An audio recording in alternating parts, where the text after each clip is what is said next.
સદગુરુદેવ કી જય.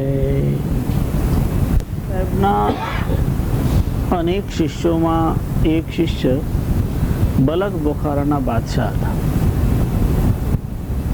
બલખ બુખારામાં જે બાદશાહ હતા એમનું નામ હતું ઇબ્રાહિમ ઇબ્ને આદમ. એ ઇબ્રાહિમ ઇબ્ને આદમ કેવી રીતે કબીર સાહેબના શિષ્ય થયા અને ત્યારે કબીર સાહેબનું નામ બંદી છોડ પડ્યું અને બધા એને કબીર સાહેબે બંધનમાંથી છોડાવ્યા, એ પ્રકરણનું વર્ણન આપે છે. બંદી છોડ કહાયા બલખ શહેર મંજાર. બલખ બુખારા જે અત્યારે ઈરાકમાં આવે છે.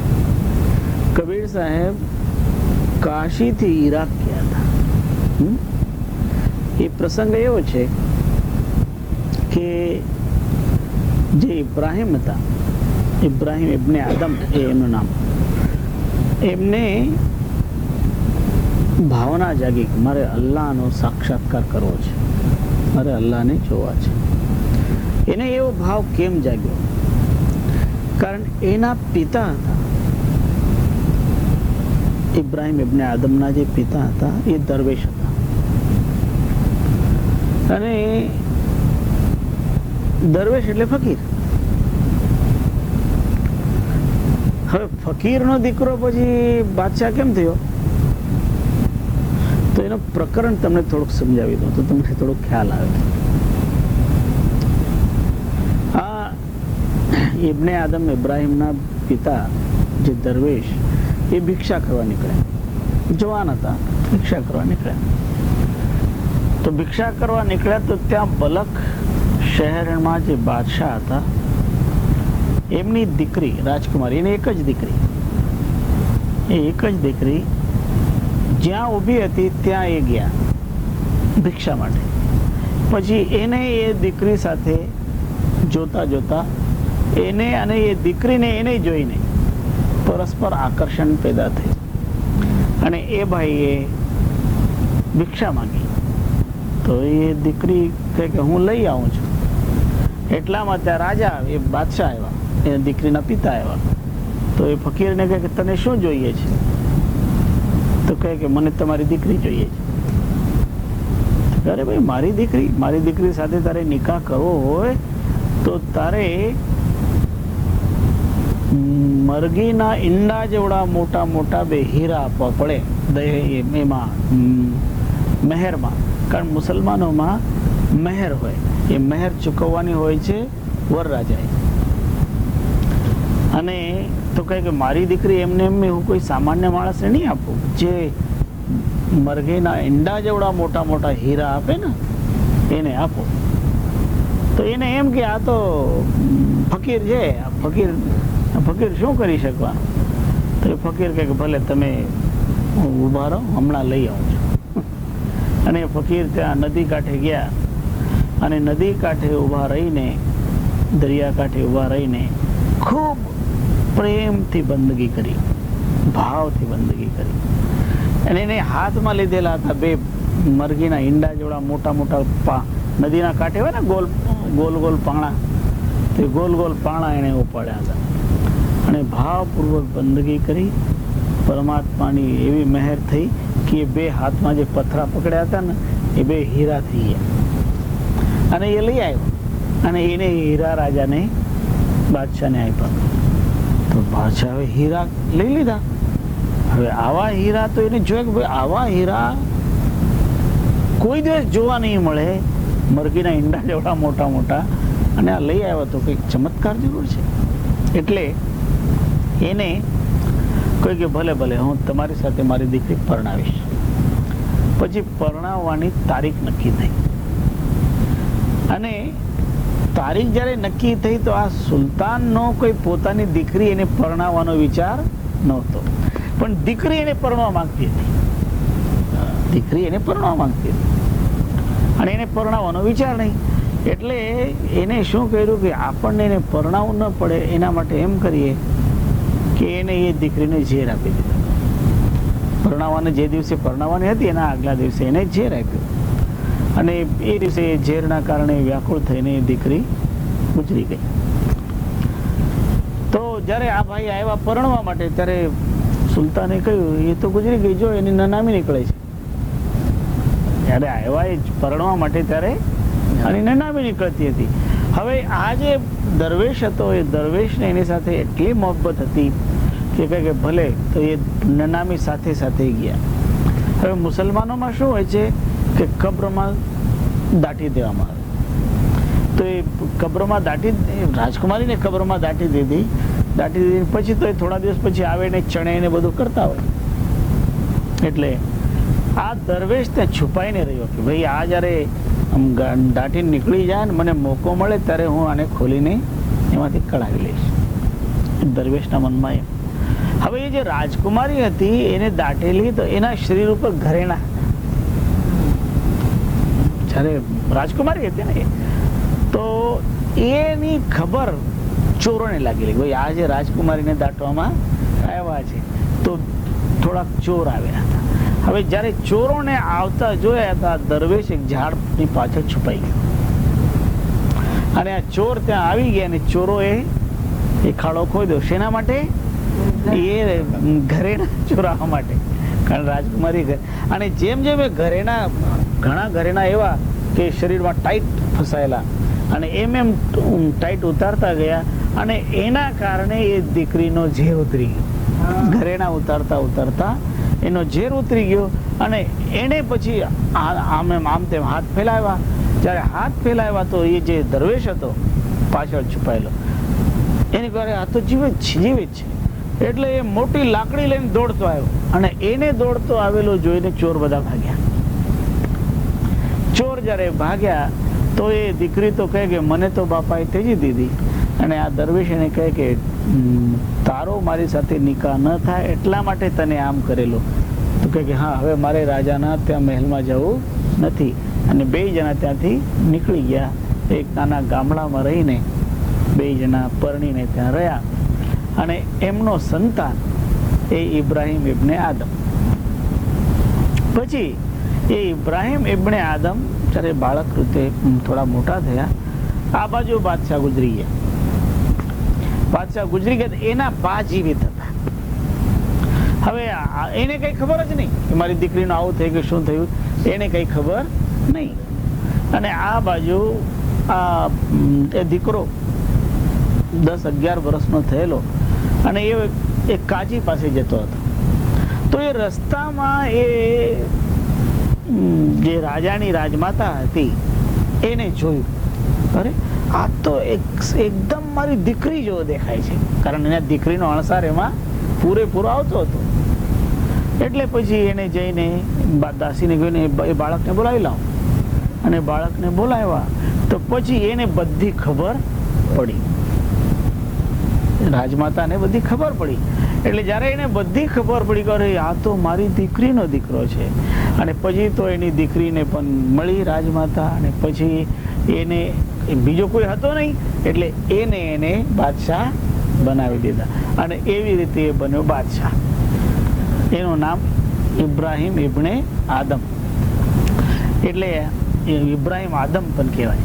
ઇબ્ને શબ્દ વચ્ચેનો લોકો નથી બોલતા, તો ઇબ્રાહિમ આદમ પર એને કહેવામાં આવતું. હવે એ ઇબ્રાહિમ આદમ, હવે એના પિતા દરવેશ હતા, એ પછી ગુજરી ગયા. પછી આ ઇબ્રાહિમ વિચાર કરે છે કે મારા પિતા દરવેશ, અને હવે મારે સાચી રીતે જે સાચા સંત હોય કોઈ, એના થકી મારે અલ્લાહનો સાક્ષાત્કાર કરવો છે. કારણ એના મનમાં સંસ્કાર હતા. તો અલ્લાહના સાક્ષાત્કાર કોણ કરાવે? તો ફકીર કરાવે. જે સાચો ફકીર હોય એ મને એવો સાક્ષાત્કાર કરાવી શકે. એટલે એને ફકીરોને બોલાવવાની શરૂઆત કરી. તો ફકીરોને કહે કે તમે મને અલ્લાહનો સાક્ષાત્કાર, ખુદાનો સાક્ષાત્કાર કરાવો. કોઈ ફકીર ખુદાનો સાક્ષાત્કાર કરાવી શક્યા નહીં. તો કહે તું ખોટો ફકીર છે, તને ખુદ ખુદા મળે નથી એટલે તું કોઈને ખુદાનું દર્શન કરાવી શકે નહીં, તો તું ખોટો છે, તને જેલમાં નાખો. એમ કરીને ઘણા બધાને જેલમાં નાખ્યા. જ્યારે ઘણા બધાને જેલમાં નાખ્યા ત્યારે પછી ઘણા સાધુ ફકીર જેલમાં ગયા પછી આ વાત ફેલાતી ફેલાતી ફેલાતી કાશી સુધી પહોંચી. કાશીમાં કબીર સાહેબ હતા. એટલે કબીર સાહેબને બધા સંતોએ, બધા ફકીરોએ ત્યારે આ પ્રાર્થના કરી કે સાહેબ આવું થઈ રહ્યું છે. એટલે પછી કબીર સાહેબ ત્યાં બલક પોખરા ગયા. લાંબી યાત્રા હતી કબીર સાહેબની. એ લાંબી યાત્રા કરતા કરતા કબીર સાહેબ બલક પોખરા ગયા અને બલક પોખરામાં એમને એ બાદશાહને ચેતવ્યા. કેવી રીતે ચેતવ્યા? પહેલા તો એવી રીતે ચેતવ્યા કે રાત્રે આ ફકીરના, કબીર સાહેબ પણ ફકીરના વેશમાં, સંતના વેશમાં, એટલે ત્યાં લાંબી ટોપી ને લાંબો ચોગો ને જે એવી પહેરીને ત્યાં કબીર સાહેબ રાજાના મહેલના અગાસી ઉપર ચાલવા માંડ્યા. તો બાદશાહે ધમ ધમ ધમ અવાજ જ્યારે જોયું પોતાના રૂમમાંથી, એટલે કે કોણ છે એટલે જોવા માટે ગયા રાત્રે. તો જોવા ત્યાં ફકીર. તો બાદશાહ એને પૂછે, અરે અહીં શું કરી રહ્યા છો? ત્યારે કબીર સાહેબ કહે કે મારો ઊંટ ખોવાઈ ગયો છે અને હું મારો ઊંટ ગોતું છું.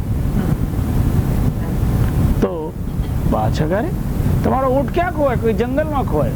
જંગલમાં ખોવાય તો રાજમહેલમાં, અહીં અગાસીમાં, અગાસી ઉપર તમે ઊંટ ગોતી રહ્યા છો? ત્યારે કબીર સાહેબ કહે છે કે ભાઈ જેવી રીતે તું અહીં આની અંદર અલ્લાહ ગોતી રહ્યો છે એવી રીતે હું મારો ઊંટ ગોતી રહ્યો છું. અને એમ કહીને કબીર સાહેબ ત્યાંથી અદૃશ્ય થાય. એટલે એને મનમાં થઈ ગયો કોઈક આવા મહાપુરુષ હતા. અને બીજા દિવસે કબીર સાહેબ ફરી આવ્યા. એ કબીર સાહેબે બાદશાહને જગાડવા માટે ઘણી બધી યુક્તિઓ કરેલી અને ઘણી બધી યુક્તિઓ દ્વારા એના અંદર જાગૃતિનો ભાવ લાગ્યો. એમાંની એક યુક્તિ એ હતી કે કબીર સાહેબ ત્યાં સવારે ત્યાં દરબારની આગળ આવ્યા અને દરબારની આગળ આવ્યા અને ત્યાં દરબારની આગળ આવીને કહે કે મારે આ ધર્મશાળામાં રોકાવું છે. તો બાદશાહના દરબાર બધા કહે કે આ ધર્મશાળા નથી, આ રાજાનો મહેલ છે. તો કબીર સાહેબ નહીં નહીં મારે તો ધર્મશાળા લાગે છે. અને આ વાત સાંભળી બાદશાહે. તો બાદશાહે સાંભળીને એમને પૂછ્યું કે તમે આને ધર્મશાળા કેમ કહો છો? આ તો અમારો મહેલ છે.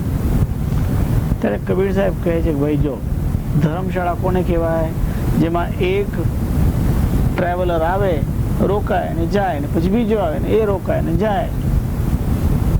તો મને એમ કહો કે તમે અહીં રહો છો, તમારા પહેલા અહીં કોણ રહેતા હતા? મારા નાના રહેતા હતા. કે એના પહેલા કોણ રહેતા હતા? એના બાપ રહેતા હતા. પછી એના પહેલા કોણ રહેતા હતા? એના બાપ રહેતા હતા. તો કઈ બા ધર્મશાળા તો પછી શું છે? જ્યાં એક આવે ને એક જાય ને બીજો આવે, તો ધર્મશાળા તો બીજો શું? ત્યારે રાજાને લાગ્યું કે આ કોઈ મહાન વિભૂતિ છે. એવી રીતે કબીર સાહેબે બાદશાહને જગાડવાના ઘણા ઉપાયો કર્યા. પછી એમાં જે બધા સંતો જે જેલમાં હતા અને એ બાદશાહે બધા એને દળવાનું કામ આપેલું. ઘંટીઓ આપેલી ને દળો. તો પછી ત્યાં બધા દુખી. તો કબીર સાહેબ ત્યાં પહોંચી ગયા. ક્યાં? જેલમાં. અને જેલમાં બધા સાધુઓને કે તમે આ શું કરી રહ્યા છો? દળણ દળી રહ્યા છો? અરે તમારું કામ છે ભજન કરવાનું. તમે ભજન કરો કે આ દળનો દળો? તો બધા સાધુઓ ફકીરો શું કે અમે આ છોડી દઈએ તો આ બાદશાહ કઈ અમને સુખેથી રહેવા નહીં દે, તો ચાબુકથી મારે. ત્યારે કબીર સાહેબે કહ્યું તમે ચિંતા નહીં કરો, તમે બધા ભજનમાં લાગી જાઓ, તમારું કામ બધું થઈ જશે. એમ કરીને કબીર સાહેબે પોતાની કુબડી લીધી અને એક ઘંટીને અડાડી દીધી અને ઘંટીઓને આદેશ આપ્યો કે દળવાનું ચાલુ કરો. બધી ઘંટીઓ ચાલુ થઈ ગઈ અને બધા સંતો પછી ભજન કરવા લાગ્યા. હવે જ્યારે બધા સંતો ભજન કરવા લાગ્યા તો દરબાનોએ આ વાતની સૂચના આપી. કોને? બાદશાહને. કે ઓહો અહીં તો આવું થઈ ગયું, ચમત્કાર. એટલે પછી બાદશાહ દોડતો આવ્યો અને પછી કબીર સાહેબના ચરણોમાં પડ્યો અને પછી કબીર સાહેબે એને સમજાવ્યું કે તને અલ્લાહનો સાક્ષાત્કાર કરવો છે તો અલ્લાહનો સાક્ષાત્કાર આ ભોગોમાં આસક્ત રહીને થતો નથી. એટલે પછી એ સુલતાના બલખ બુખારેદા, શાહી તજકે લિયા ફકીરી, અલ્લાહ નામ પિયારેદા. પછી એ કબીર સાહેબના શિષ્ય બન્યા. અને પછી લાંબી કથા છે એની.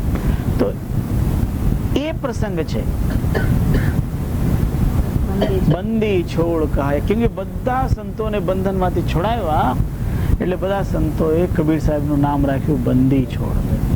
કારણ બંધનમાંથી બધાને બંદીમાંથી છોડાવ્યા, એટલે ત્યારે કબીર સાહેબનું નામ પડ્યું બંદી છોડ.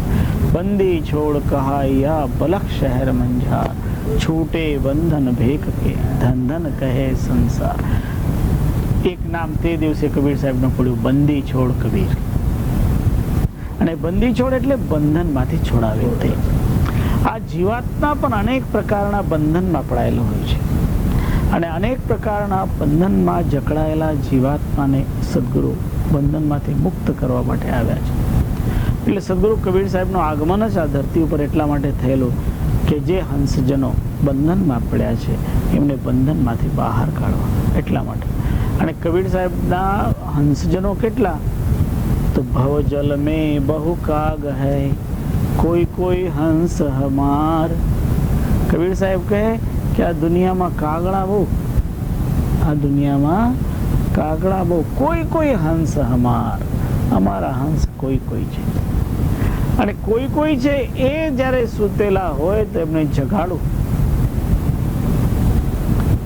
એને પોતે ભ્રમમાં ફસાયેલા હોય અને પોતે પોતાને બીજો માની લેતા હોય તો એમને જગાડવા માટે સદગુરુનું આગમન થયેલું. અને સદગુરુ કબીર સાહેબે આ જગતમાં જાગૃતિનું વાતાવરણ કરવા માટે, જગાડવા માટે જગ્યા જગ્યા ઉપર સદગુરુ કબીર સાહેબે યાત્રા કરી. એમાંની એક યાત્રા જે આપણી કબીરવડ બાજુ થયેલી, દ્વારકા બાજુ થયેલી, બધી જગ્યાએ તમે જાઓ તો ત્યાં કબીર સાહેબના હજી પણ ચિહ્ન છે. જેવી રીતે કબીરવડ તો સાક્ષાત ચિહ્ન છે. જે વડલાની સુખી ડાળી રોપેલી, એ સુખી ડાળી લીલી થઈ ગઈ. જ્યારે સદગુરુના ચરણ રજ એને સ્પર્શ થયા, ચરણોદકનો એના ઉપર સ્પર્શ થયો.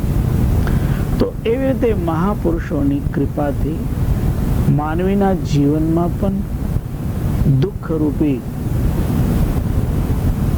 જે સુકાયેલી લાકડી છે એ દૂર થઈ જાય, અને એમાં રૂપી સુખરૂપી આનંદરૂપી પાંદડા એમાં આવી જતા. અને એના માટે ખાસ કરીને મહાપુરુષોના, ગુરુજનોના સાનિધ્યની માનવીને જરૂર પડે, સત્સંગની જરૂર પડે. અને એ સત્સંગ છે એ જ માનવીને વિવેક આપે છે. જ્યાં સુધી માનવીને સત્સંગ મળતો નથી ને ત્યાં સુધી વિવેક મળતો નથી. એના કારણે વિવેક થયો. તમે શ્રીમદ ભાગવતની કથા સાંભળી છે. શ્રીમદ ભાગવતનો પ્રસંગ એવો થાય છે કે રાજા પરીક્ષિત જંગલમાં જાય છે મૃગયા કરવા માટે. અને જંગલમાં જ્યારે જાય ત્યારે ફરતા ફરતા ફરતા એને બહુ તરસ લાગે. અને એમાં એક ઋષિનો આશ્રમ જુએ. તેને એમ કે ભાઈ ચાલો અહીં જઈએ તો અહીં આપણને જલ મળશે. અને પોતે રાજા છે એમ સમજીને તો ત્યાં આશ્રમમાં ગયા. તો ત્યાં આશ્રમમાં જે ઋષિ બેઠા હતા ને એ ધ્યાન કરતા હતા, એ ધ્યાનસ્થ બેઠા હતા.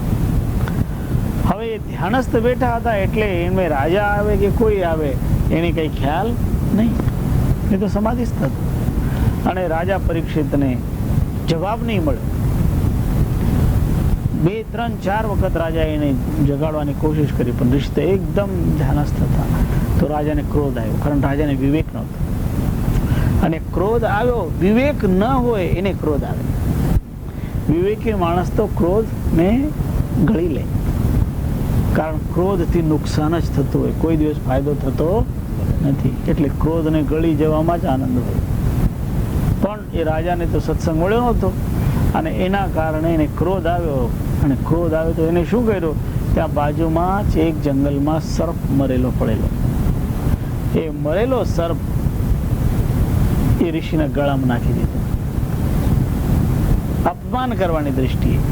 અને ત્યાંથી રાજા નીકળી ગયા. જ્યારે ઋષિનો પુત્ર આવ્યો તો એને જોયું કે મારા પિતા ધ્યાનસ્થ બેઠા છે અને મારા પિતાના ગળામાં કોઈ સર્પ નાખી ગયો છે. તો એને શાપ આપ્યો. એ ઋષિના પુત્રે શાપ આપ્યો કે જે કોઈ આ અપરાધ કર્યો છે, મારા પિતા નિરપરાધ, કારણ એ તો ધ્યાનસ્થ છે બેટા, એમનો તો કોઈ અપરાધ જ નથી, અને મારા નિરપરાધ પિતાના ગળામાં જેને કોઈ આ સાપ નાખ્યો હશે, 7 દિવસના અંતે એને તક્ષક નાગ ડસી લેશે. આ બાજુ જ્યારે ઋષિની સમાધિ તૂટી ત્યારે એ પુત્ર પિતાને કહે કે પિતાશ્રી આવું થયું, મેં તમારા ગળામાં સર્પ નાખેલો જોયો અને મેં ત્યારે આ સર્પ નાખનારને શાપ આપી દીધો. તો ઋષિકારે દીકરા આ તે ખોટું કહ્યું, આપણે કોઈ ઉપર ક્રોધ કરવો જોઈએ નહીં. આ જે કોઈએ ભૂલથી આ કામ કર્યું છે, આપણે એના પર ક્રોધ નહીં કરવો જોઈએ. પણ કે પિતાશ્રી આપણો કોઈ અપરાધ ન હોવા છતાં આપણા ગળામાં સર્પ નાખે, અને એ પણ કોઈ સાધારણ વ્યક્તિ નહીં, એ રાજાનો તો કામ હોય છે કે અપરાધીને દંડ આપવો, નિરપરાધીને કોઈ દિવસ દંડિત કરવું જોઈએ નહીં. એ રાજાને એટલો વિવેક હોવો જોઈએ. ઋષિ કહે છે પણ આપણે એને હવે જે શાપ આપ્યો છે એને તો વાપસ લઈ શકે એવો નથી, તો તું જઈને રાજાને બતાવી દે. હે રાજન, તમારો મૃત્યુ 7 દિવસમાં આવવાનો છે. ઋષિકુમાર જઈને રાજાને સલાહ આપી કે હવે તમારો પૂરો થયો ટાઈમ, 7 દિવસમાં તમે તક્ષક નાગ આવીને તમને ડસશે. એટલે રાજાને તો ચિંતા થઈ ગઈ. રાજાને પણ શોક થવા માંડ્યો કે આ મેં શું ભૂલ કરી હતી, કારણ ઋષિકુમારે બધું કહ્યું કે તમે આમ કરેલું, એના કારણે તમને આ શાપ લાગ્યો છે. એટલે રાજાએ પછી વિચાર કર્યો કે હવે મારે આમાંથી કેવી રીતે બચવાનું, અને એટલા માટે એને બધા ઋષિઓ મહાત્માને બોલાવ્યા. બોલાવીને પૂછ્યું હવે મારે કેવી રીતે બચવાનું. એમાં આવ્યા નારદજી પણ એમાં આવ્યા. તો બધા ઋષિઓ ત્યાં ભેગા થઈને કહે કે ભાઈ અમારી પાસે એવી કોઈ તાકાત નથી કે અમે તમને 7 દિવસમાં મુક્તિ આપી શકીએ. મૃત્યુ તો તમારો આવવાનો જ છે, પણ 7 દિવસમાં મુક્તિ આપી શકીએ અમારામાં કોઈ તાકાત નથી. એક મહાપુરુષમાં તાકાત છે, એનું નામ છે શુકદેવ. પણ એ તો અવધૂત છે, એને કોઈ રાજા મહારાજાનું કંઈ પડ્યું નથી. અને શુકદેવજી કઈ એ સભામાં આવ્યા નતા, પણ નારદજી ત્યાં હાજર હતા. તો નારદજીએ વિચાર કર્યો કે આ રાજા તો હવે મરવાનો છે, પણ એને રાજાને જીવા 7 દિવસની અંદર જ્ઞાન આપનાર બીજા કોઈ છે નહીં, એટલે શુકદેવજીને અહીં આવવું જરૂરી છે. એટલે નારદજી ત્યાંથી ઊભા થયા અને શુકદેવજી પાસે પહોંચી ગયા, અને શુકદેવજીને કહે છે કે અવધૂત સમ્રાટ, અમારી આપણે પ્રાર્થના છે કે આપ ત્યાં રાજાને ત્યાં ચાલો. બધા સાધુ સંતો ભેગા થયા છે, આપ ત્યાં ચાલો અને રાજાને ઉપદેશ આપો. શુકદેવ કહે છે કે મારે રાજા વાજા સાથે કઈ લેવા દેવા નથી. હું ભલે રાજા મરવું હોય તો મરે, હું શું કામ ત્યાં જાઉં. ત્યારે ઘણા લોકો નારદજીને એમ કહે ને, નારદજી આ વાત અહીં ત્યાં લગાડે, ત્યાંની ત્યાં લગાડે. નારદજી એ જ નથી. નારદજી તો સાચી રીતે કઈ રીતે કોયડું ઉકેલાય, ગૂંચવાઈ ગયેલું એને ઉકેલવાની ક્રિયા કરે છે. અને એટલે નારદજી ત્યાં શુકદેવજીને કહે છે મહારાજ એક વાત મને બતાવો, ભાઈ આપણી પાસે એક સવાલ કરવો છે. શુકદેવજી કહે આપ કરો. કે મારો એક સવાલ છે કે આંધળો માણસ છે, એક આંધળો માણસ જાય છે રસ્તા ઉપર, રસ્તામાં એક કૂવો આવે છે. એ આંધળો એને જોઈ નથી શકતો, કૂવાને કાંઠો નથી. કૂવાની બાજુમાં એક આંખો વાળો બેઠો છે. આંખના ડોળા ખુલ્લા છે. એ જોઈ રહ્યો છે કે આંધળો માણસ જઈ રહ્યો છે, અને આંધળાને રોકવામાં નહીં આવે તો કૂવામાં પડશે. તો હવે એ આંખો વાળા માણસની ફરજ શું એમને પૂછે કે આંખો વાળા માણસની ફરજ શું? એ આંધળાને કૂવામાં પડવા દેવું કે કૂવામાં પડતા અટકાવવું? અને કૂવામાં પડતા અટકાવવું હોય તો આ આંખ વાળાને બોલવું પડે, ઊભા થઈને હાથ પકડવા પડે. આ વાત જ્યારે નારદજીએ કરી ત્યારે શુકદેવજી ઊભા થયા. ઓહો, નારદજી કહે કે મહારાજ, એ રાજા એ આંધળા જેવો છે અને તમે આંખ વાળો છો. હવે તમારી આગળ કોઈ જઈને કૂવામાં પડતો હોય અને તમે એને નહીં બચાવો તો દોષ કોને લાગવાનો? કૂવામાં આવે તો આંધળો છે, એ તો કૂવામાં જ પડવાનો, પણ તમે એને નહીં બચાવો તો તમને દોષ લાગશે. સુખદેવજી ઊભા થયા અને ઊભા થઈને એ સુખદેવજીએ 7 દિવસ જ્ઞાનનો યજ્ઞ કર્યો અને એમાં કૃષ્ણ ભગવાનના ચરિત્રને આધાર બનાવીને બધો જ્ઞાન પીરસ્યો. અને એ જ્ઞાન દ્વારા છેલ્લે મહારાજા પરીક્ષિત એમ કહે કે હવે તો મને મૃત્યુ આવે તો કોઈ બીક નથી, કારણ મૃત્યુની બીક જતી રહી. અને એ જ્ઞાન, એ વિવેક જગાડનાર એ સંત. તો જ્યારે સંતનો સાનિધ્ય મળ્યો તો રાજા પરીક્ષિતને વિવેક થયો. પહેલા એને વિવેક નહોતો એટલે એને ઋષિના ગળામાં સર્પ નાખેલો, એ અવિવેકના કારણે.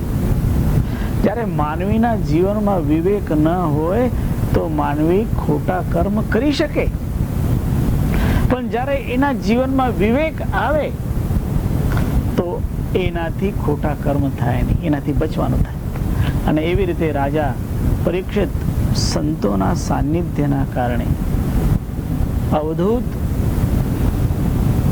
સુખદેવજીના સાનિધ્યના, સુખદેવજી પરમ વૈરાગ્યવાન પરમ સંત, એમના સાનિધ્યના કારણે રાજાનો આખો ભ્રમ તૂટી ગયો. આખો ભ્રમ કે આ રાજ્ય મારું છે ને આ એમ છે, આ તો કઈક એક દિવસ તો રાજ્ય જવાનું જ છે અને એક દિવસ આ શરીર પણ જવાનું છે, એટલે પછી કોઈની આસક્તિ રાખવા જેવું નથી એમ સમજાવતા સુખદેવજીએ જ્યારે આ તત્વનો બોધ આપ્યો ત્યારે રાજા પરીક્ષિત જ્ઞાની બન્યા. અને પરીક્ષિત એનું નામ જ છે પરીક્ષા કરીને ગ્રહણ કરે તે, પરીક્ષા કરીને ગ્રહણ કરે તે પરીક્ષિત. તો એ પરીક્ષિત વિવેકી થાય. તો માનવીના જીવનમાં વિવેક આપનાર સંતો એ જગાડતા હોય, એ જાગૃતિ કરાવતા હોય.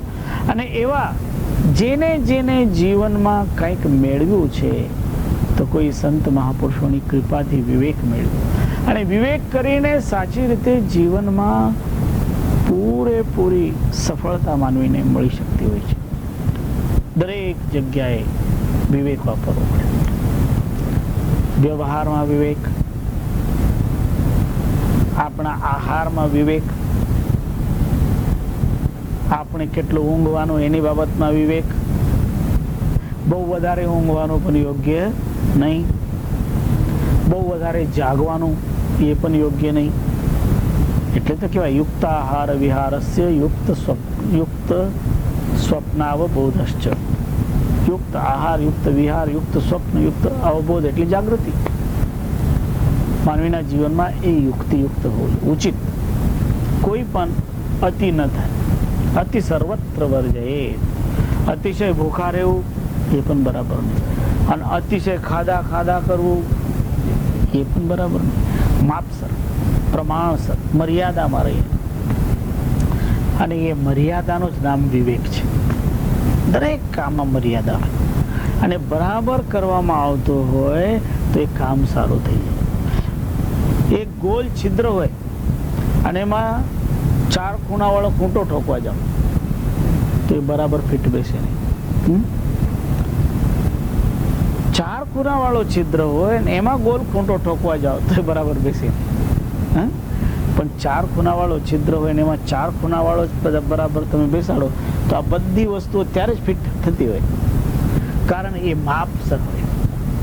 તો જે માપસર થતો હોય એ માપસર એ યોગ્ય બનતો હોય છે. એટલે જીવનમાં દરેક કર્મની પાછળ આ મર્યાદા જોડી હોય, માપસર હોવું જોઈએ.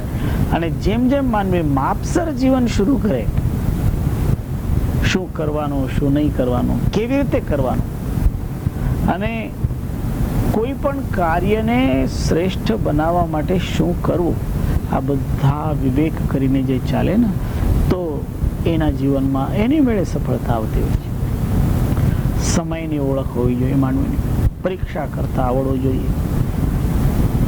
ઘણી વખત દેશમાં એવું બને કે જે લોકો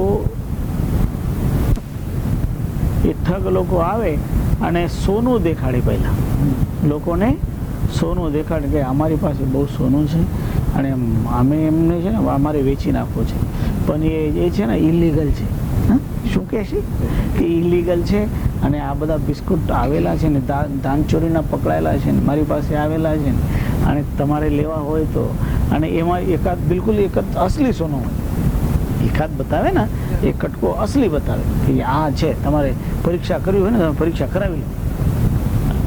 અને એ હવે એવું હોય તો અસલી જ હોય, એટલે પરીક્ષા કરવા માટે જાય સોની કે હા ભાઈ આ તો બિલકુલ અસલી છે. અને હવે એમ કઈ ને કોઈ કહેતા નહીં તમે ભાઈ આવું વેચવા માટે, આ તો ગુપ્ત વાત છે. અને આપણા કોઈ લોભિયા હોય ને પછી એના લોભમાં પડી જાય અને પછી એ ચકાસણી કરીને, એને તો ચકાસણી કરી હોય એકની, પણ એને પધરાવે શું, એ તો જે અસલી હોય ને એ લઈ લઈને પાસેથી અને એના જેવા જૂઠા પધરાવી દે. અને પછી એ જૂઠાની કોઈ પરીક્ષા કરવા જાય ત્યારે તો પૈસા આપી દે, અને જ્યારે પછી પાછળથી પરીક્ષા કરવા જાય ત્યારે શું નીકળી આવે, ખોટું નીકળી આવે. તો એ આપણે લોભમાં પડવું જોઈએ નહીં, કારણ ફસે શું કામ, લોભના કારણે ફસે. લોભ ના હોય તો ફસે નહીં. એટલે માનવી અતિ લોભ નહીં કરવાનો. અતિ લોભો ન કર્તવ્યો લોભમ નૈવ પરિત્યજેત અતિ લોભાભિભૂતસ્ય ચક્રમ ભ્રમતિ મસ્તકે. બહુ લોભ નહીં કરવાનો, થોડો લોભ છોડી પણ નહીં દેવાનો. કેટલો લોભ રાખવાનો, સાईं इतना दीजिए जामे कुटुंब समाय मैं भी भूखा न रहूं साधु न भूखा જાય, એટલું જ જોઈએ. આપણી વ્યવસ્થા જળવાય એટલું જોઈએ. કોઈ આપણા ઘરે આવે એને આપણે સંતુષ્ટ કરી શકીએ, એ ભૂખ્યો ન જાય, અર્થાત એની જરૂરિયાત હોય એને પૂર્તિ ન કરી શકીએ એવું ન થવું જોઈએ. એટલું તો જોઈએ. અતિ લોભ માનવીને દુઃખી કરે. એટલે વિવેક દરેક કામ આવે. લોભમાં પણ વિવેક. આપણા હકનું છોડવાનું નહીં. માનવીનો જે હક હોય ને એ હકનું છોડવાનું નહીં અને અનહકનું કઈ લેવાનું નહીં. હકનું હોય તો જતું નહીં કરવાનું, હકનું તો લેવાનું. હક છે એટલે લેવાનું. અને એવી રીતે માનવીએ સમજણપૂર્વક વિવેકપૂર્વક આચરણ કરતા કરતા આગળ વધવાનું હોય. અને જાગૃતિ એના માટે જરૂરી છે. આપણે જેટલી જાગૃતિ રાખીએ ને એટલી અસાવધાનીના કારણે માનવી દુઃખી થતા હોય. ઘણી બધી જગ્યાએ અસાવધાની માનવી કરતા હોય અને એ અસાવધાનીનું પરિણામ જ એ દુઃખી થવાનું કારણ. તમે સાવધાન રહો તો કોઈ તમને દુઃખી કરી શકે નહીં. અસાવધાન ઠગવા વાળા કોને ઠગે, અસાવધાનને ઠગે. ઘણી વખત આપણે દેશમાં જઈએ ને તો દેશમાં ટ્રેનમાં બેઠા હોય અને રિઝર્વેશનમાં બેઠા હોય, 3 ટાયર રિઝર્વેશનમાં 4-4, 5-5 જણા બેઠા હોય, ત્યાં એક જણો આવે, બેસે થોડી વાર બેસીને થોડી વાતો કરતા કરતા કહે કે ઓહો અમે તો મૈહરની માતાજીનું દર્શન કરીને આવ્યા અને ખૂબ આનંદ આવ્યો, અને હવે તમે પણ કોઈક વખત મોકો મળે તો દર્શન કરવા જજો. અને પછી પોતાની પાસેથી પેંડા કાઢી કે ઓહો એ માતાજીનો પ્રસાદ છે, તમે બધા લઈ લો. કે માતાજીનો પ્રસાદ. હવે બધા શ્રદ્ધાળુ હોય, બધા શ્રદ્ધાળુઓને એક પેંડો પધરાવી દે અને બધા એક પેંડા ખાઈ જાય. અને એમાં હોય ઘેનની વસ્તુ તો ઝેર હોઈ શકે, અને એમાં પછી ઘેનમાં આવીને બધા તો સુઈ જાય. ને પછી શું કરે, હાલો બધા એના જેટલા સુટકેસો લઈને જે સ્ટેશન આવે એના પછી ઉતરી જાય. અને આ લોકો ક્યાં જાગે, જે છેલ્લું ઠેકાણું હોય ત્યાં, અને ત્યાં સુધી લૂંટાઈ ગયા હોય. પણ એ અસાવધાની છે કે આપણે કોઈએ ત્યારે કહ્યું કે ભાઈ તમે ખાઓ અને તમે ખાઈ લીધો. નહીં, યાત્રામાં રહેતા હોય ને આપણે તો યાત્રામાં તો અણજાણ માણસની આપેલી કોઈ વસ્તુ ચાખવી પણ જોઈએ નહીં. ચાખવી એ અસાવધાની કહેવાય. એટલે સાવધાની, દરેક ક્રિયામાં સાવધાની રાખવી પડે. અને આપણે સાવધાન રહીએ તો દુઃખી નહીં થઈએ. એટલે જે કહેવાત છે, ચેતન નર સદા સુખી, સચેત રહો સુખી થાવ. અને સચેત બનવાનો અર્થ છે વિવેકી બનવાનો. સચેત બનવાનો અર્થ છે જાગતા રહેવો. એટલે ગમે તે પ્રસંગ હોય એ પ્રસંગ ઉપર આપણે આપણી આત્મિક શક્તિને, આપણી બૌદ્ધિક ક્ષમતાને ભૂલાવવાની નહીં. એને કાયમ ખ્યાલમાં રાખીને જાગૃત રહીને જગતમાં આગળ વધવાનું. અને એ જાગવાની ક્રિયા શીખડાવવા માટે સંતોનું આગમન થાય, મહાપુરુષોનું આગમન થાય. અને એ જે સંતજનો જે ઉપદેશ આપે છે એ ઉપદેશ એટલા માટે જ મહત્વપૂર્ણ હોય કારણ એ માનવના જીવનને રસ્તો દેખાડતો હોય. માર્ગદર્શન છે. માર્ગદર્શનનો અર્થ જ છે કે રસ્તો દેખાડ. માર્ગ એટલે રસ્તો, દર્શન એટલે દેખાડવાનું. એ રસ્તો દેખાડે કે આમ ચાલો, આમ ચાલો. અને જે એને સમજીને વિચારીને ગ્રહણ કરે તો એને દુઃખી થવાનો વારો નહીં. એટલે જે છે એ સમજીને વિચારીને યોગ્યતા પ્રમાણે ગ્રહણ કરો. અને જે માનવી આ યોગ્યતાને સમજે, મર્યાદાને સમજે, દરેક વિષયમાં મર્યાદા રાખીને કરે તો એને કોઈ દિવસ દુઃખી થવાનું કારણ નથી હોતું. અને મર્યાદા રાખવી એ છે વિવેકીનું કાર્ય. એટલે વિવેકી બનવાનું. વિવેકી બનીને જ માનવી સુખી થાય. સુલભ ન સુલભ. તો આજે અમારા સુલભાબેનના આગ્રહના કારણે આપણે સત્સંગમાં ભેગા થયા, જ્ઞાન ગોદડીનો પાઠ કર્યો. અને જ્ઞાન ગોદડીની જ સાખી જે બંદી છોડ કહાયા બલખ શહેર મંઝાર, છૂટે બંધન ભીખ કે ધન ધન કહે સંસાર. કબીર સાહેબનું નામ જે બંદી છોડ પડ્યું એના ઉપર થોડી ચર્ચા કરી. અને કબીર સાહેબ આ જગતના ઉદ્ધાર માટે આવેલા અને સંતોનો પણ ઉદ્ધાર કર્યો, રાજાઓનો પણ ઉદ્ધાર કર્યો. કેટલા ધર્મદાસજી જેવા ખૂબ ધનિક લોકો હતા એ પણ કબીર સાહેબના શિષ્ય બન્યા. અને કેટલા સંતો પણ જેમની પાસે બીજું કંઈ નહોતું, જ્ઞાનીજી મહારાજ જેવા સંતો પણ કબીર સાહેબના શિષ્ય થયા, પદ્મનાભજી જેવા સંતો શિષ્ય થયા. ઘણા કબીર સાહેબના શિષ્યોમાં ઘણા આવે. એમાંના એક છે જેમનું નામ છે શ્રુતિ ગોપાલ, એકનું નામ છે જાગુદાસજી, એકનું નામ છે ભગવાન ગોસાઈ. આવા ઘણા, પદ્મનાભજી, આ બધા કબીર સાહેબના થયા શિષ્યો. અને પાછળથી કબીર સાહેબના અંતર્ધાન થયા પછી પણ કબીર સાહેબના શિષ્યો થયા. એમાં એક હતા ગરીબદાસજી, એક હતા ઘેસાદાસજી, ગુલાબદાસજી. એવા ઘણા બધા પાછળથી કબીર સાહેબના શિષ્યો બન્યા. દાદુ સાહેબ પણ કબીર સાહેબના શિષ્ય બન્યા. નાનક સાહેબ, મને ઘણા જે કબીર સાહેબના પાછળથી આવ્યા પણ કબીર સાહેબને ગુરુ તરીકે સ્વીકાર કરતા ગયા. કારણ એ જ્ઞાન આપ્યું સદગુરુ કબીર સાહેબે, માર્ગદર્શન આપ્યું અને રહસ્ય માર્ગ સમજાય જે લોકોની સમજમાં નહોતું આવતું એને સમજાય. આપણે એક ધૂન બોલતા હોય ને એમાં છે જ્ઞાની ભક્ત બનો, જ્ઞાની ભક્ત બનો. કબીર સાહેબ આપણા સદગુરુ શાંતિદાસજી મહારાજ સાહેબે ધૂન બનાવી છે.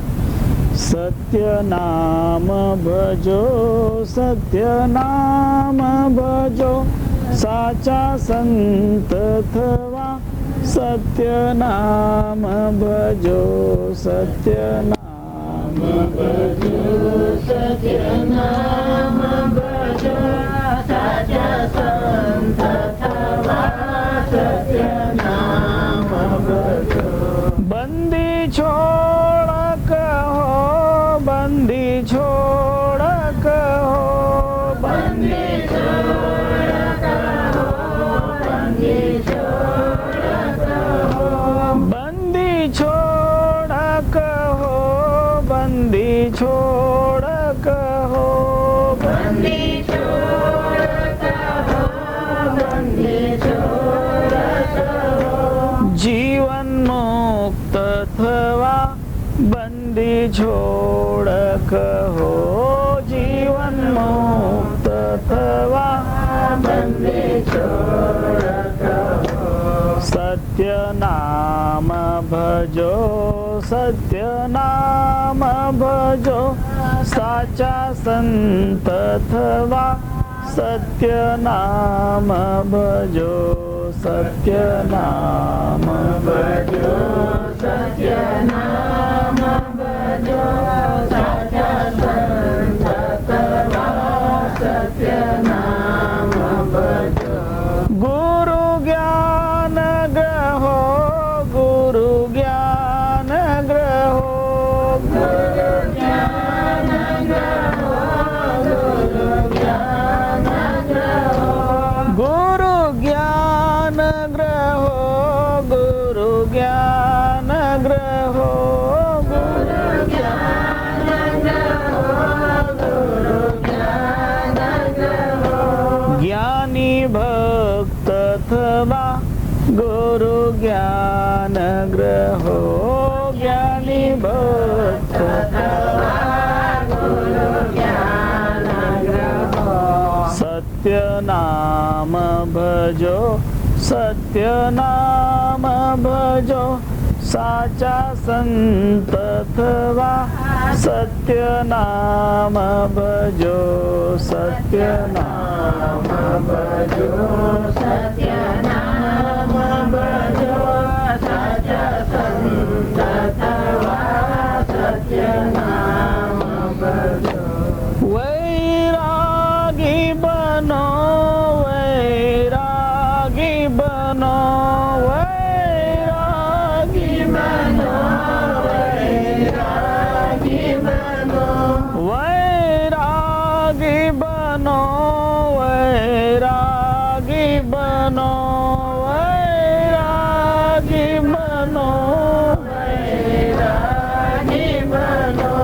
આત્મલાભ થવા વૈરાગી બનો, આત્મલાભ થવા વૈરાગી બનો.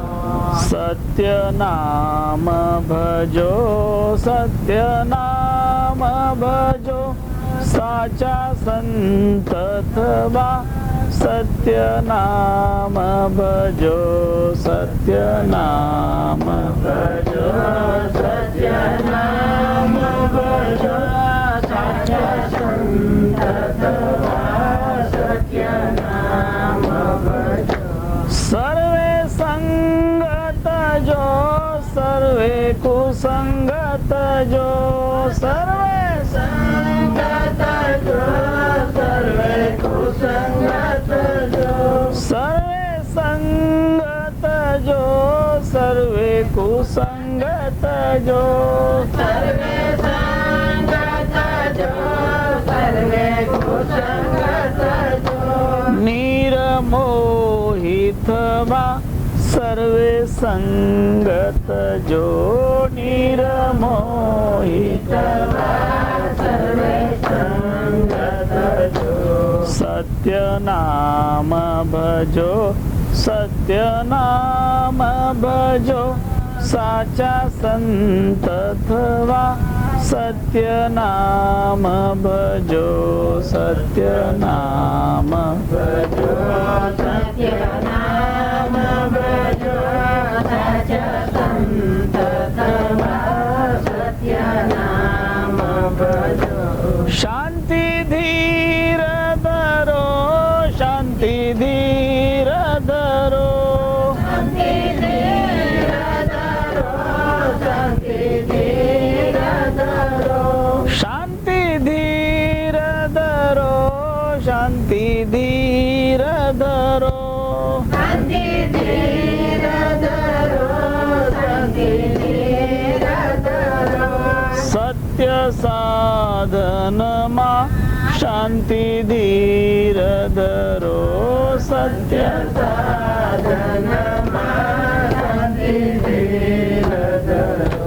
સત્ય સાધનમાં શાંતિ ધીર ધરો, સત્ય સાધનમાં શાંતિ ધીર ધરો. સત્ય નામ ભજો, સત્ય નામ ભજો, સાચા સંત થવા સત્ય નામ ભજો, સત્ય નામ ભજો, સત્ય નામ ભજો, સાચા સંત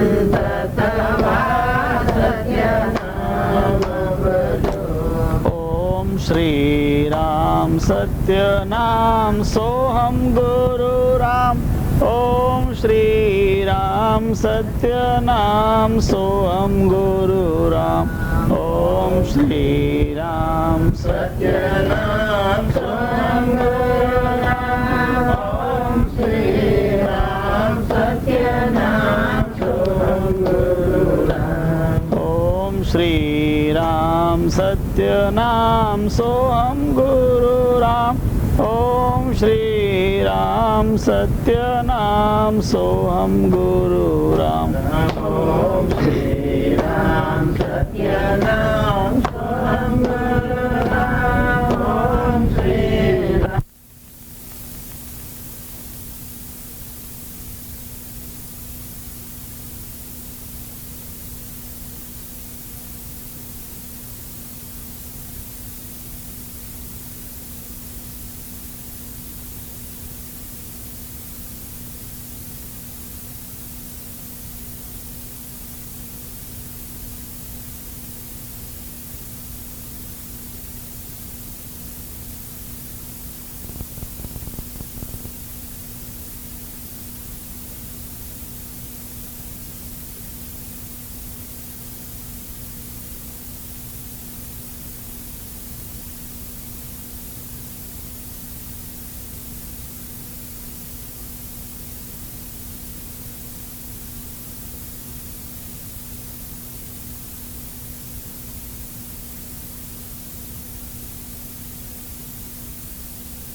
ડબલ કરી દેખાડે, ડબલ કરી શકે.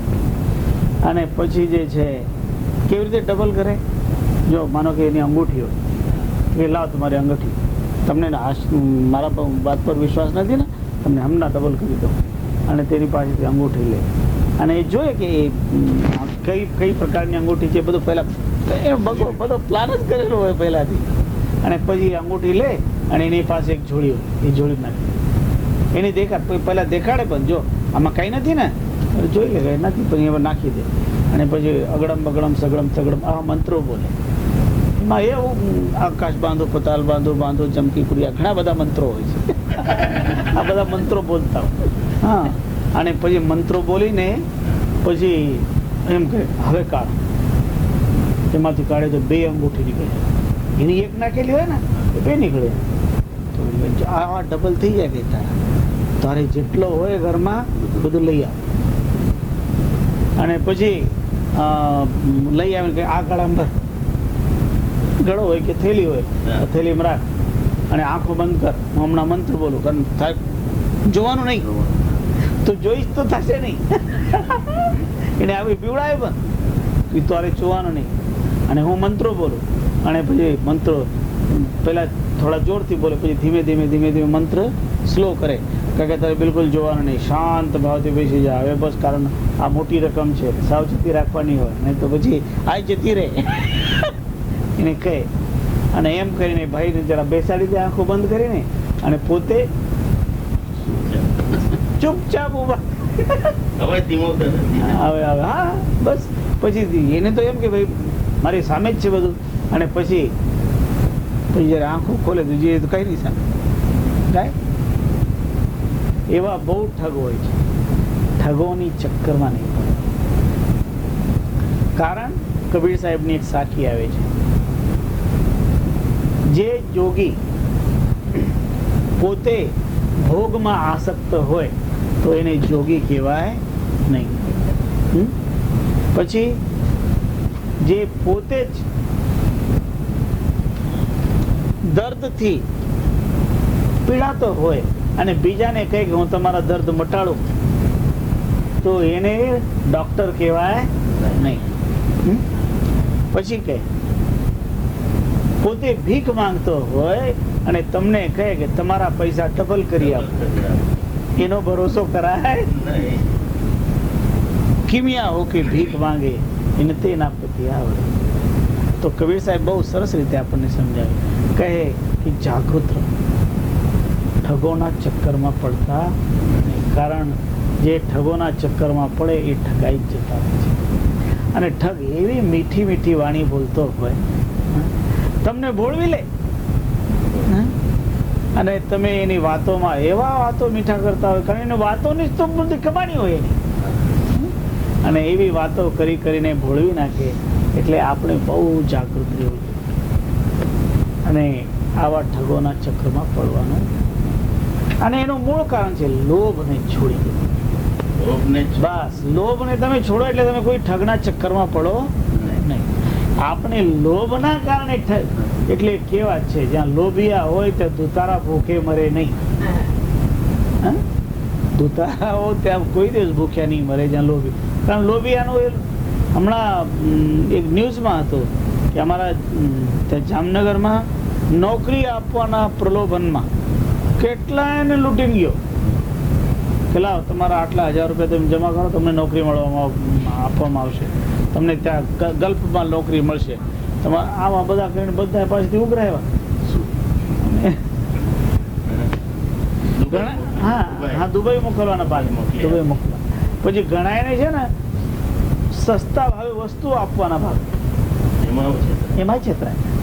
છેતરવાળા અને છેતરાવા વાળા પણ ઘણા, છેતરવા વાળા ઘણા અને છેતરાવા વાળા પણ ઘણા. પણ આપણે ન કોઈને છેતરવું ન છેતરાવું. એટલે એ જાગૃતિ દરેક માનવીએ લોભમાં ન પડતા તત્વને સમજીને કરવાનું. જાણીને જોઈને સમજીને આચરણ કરે તો એ માણસ દુઃખી નહીં થાય. એટલે લોભ જે છે એના ઉપર થોડુંક નિયંત્રણ. કેટલું નિયંત્રણ? અતિલોભો ન કર્તવ્યો લોભમ નૈવ પરિત્યજેત અતિલોભા વિભૂતસ્ય ચક્રમ ભ્રમતિ મસ્તકે. તો માનવીએ લોભ વધારે નહીં કરવાનો. લોભ એકદમ છોડી નહીં દેવાનો. એકદમ લોભ છોડી દો ને તો જે મળવાનું હોય એ નહીં મળે. જેટલો આપણા હકનો છે એટલો તો આપણને મળવું જોઈએ. એના ઉપર એ મેળવવામાં કોઈ એને લોભ કહેવાય નહીં. પણ જે હકનું નથી એ મેળવવાની કોશિશ, એનું નામ લોભ છે. એવો લોભ નહીં હોવો જોઈએ. અને એ લોભ માનવીને દુઃખી કરે. એટલે લોભને પાપનો બાપ કહેવાય. લોભને પાપનો બાપ. તો બાપ હોય તો એ લોભની માય હોય ને, એ પાપની માય હોય. પાપનો બાપ છે અને પાપની માય છે. જો ત્રણને લોભ, ત્રણને નરકના રસ્તા કયા છે. ભગવાન કૃષ્ણ કહે ત્રિવિધમ નરક સેદમ દ્વારમ નાશનમ આત્મનઃ. ત્રણ છે કહે. એ ત્રણ છે, એ ત્રણ માનવીને નરકમાં લઈ જાય. તો પહેલી વાત કહી કે વાસના. વાસના માનવી નરકમાં લઈ જાય. લોભ માનવી નરકમાં લઈ જાય. અને ક્રોધ માનવી નરકમાં લઈ જાય. આ ત્રણ. તો એ વાસના છે ને એ પાપની માં છે, અને લોભ છે ને એ પાપનો બાપ છે, અને ક્રોધ છે એ પાપનો સગો ભાઈ છે. એટલે આપણે આમાંથી બચવાનું, આ ત્રણથી બચવાનું. કામ, ક્રોધ અને લોભ, આ ત્રણ આ જીવાત્માને બાંધનારા, જીવાત્માને નરકના રસ્તે લઈ જનારા ત્રણ દુશ્મનો છે. એટલે આ ત્રણમાંથી બચો. ત્રણમાંથી માનવી બચે તો કેટલી આપદાઓમાંથી બચે. લોભ બાંધતો હોય, ક્રોધમાં કેટલું ભયંકર પરિસ્થિતિ બનતી. ક્રોધમાં માનવીને ભાન નથી રહેતું. ક્રોધમાં ખરાબ કામ કરી નાખે અને પછી પાછળથી પછતાય. પણ પાછળથી પછતાવ કરવાથી કઈ ફાયદો નથી. એટલે ક્રોધ ઉપર પહેલા જ કાબુ મેળવો. અને ક્રોધને કાબુ કરવાનો ઉપાય હોય છે વિવેક. વિવેક જાળવો. દરેક વખતે વિચાર કરો કે આનો પરિણામ શું થશે. આપણે ક્રોધ કરીશું તો એનાથી ફાયદો શું થશે. એક ભાઈ ટીવી જોતો હતો. ટીવી ઉપર આવતો હતો ઇન્ડિયા પાકિસ્તાનનો મેચ, ક્રિકેટ મેચ. અને એને પાકિસ્તાન ગમે. હવે પાકિસ્તાનની જીત થાય એવી ભાવના એની, અને એમાં પાકિસ્તાન હારી ગયો. પાકિસ્તાન હારી ગયો. એ ભાઈને ક્રોધ ચડ્યો અને પાસે જે પેપર વેટ રાખેલું હતું ને એ પેપર વેટ ટીવી માર્યો. તો ટીવી તૂટી ગયો. એને ક્રોધ આવ્યો. ક્રોધ આવ્યો તો એને શું કર્યું? ટીવી તોડી નાખ્યું. હવે એનાથી ફાયદો શું? ક્રોધ નો માનવી નિરંતર શાંત કરવાનો. એટલે તો કબીર સાહેબ કહે છે ગમ સમાન ભોજન નહીં જો કોઈ ગમ કો ખાય, અંબરીશ ગમ ખાયા દુર્વાસા બિલરાય. દુર્વાસા ઋષિ બહુ ક્રોધી. દુર્વાસા ઋષિ બહુ ક્રોધી ઋષિ.